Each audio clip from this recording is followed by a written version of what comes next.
कधीतरी अचानकच आपल्याला आपलं दैनंदिन जीवन खूप निरस आणि उदास झालेलं जाणवतं. कधी विचार केलाय कशामुळं?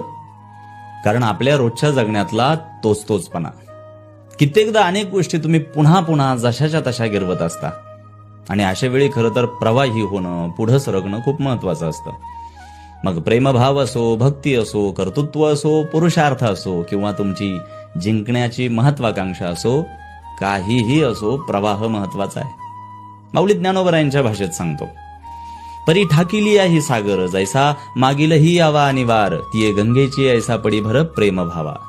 ग्रंथराज ज्ञानेश्वरी अध्याय 12 ओवी क्रमांक 37. ज्याप्रमाणे गंगा सागरापर्यंत पोहोचल्यानंतरही तिच्या मागून येणारा अफाट पाण्याचा लोट कोणत्याही प्रतिबंधाला न जुमानता येतच राहतो, त्याप्रमाणे माझ्या ठिकाणी असलेला माझ्या भक्तांचा प्रेमभाव त्या गंगेसारखा येत राहतो, वाहत राहतो, वाढत राहतो, असा दृष्टांत माऊली ज्ञानोबरायांनी दिलाय. अहो, साचल्यावर तर पाणी सुद्धा डासांची उत्पत्ती करतं.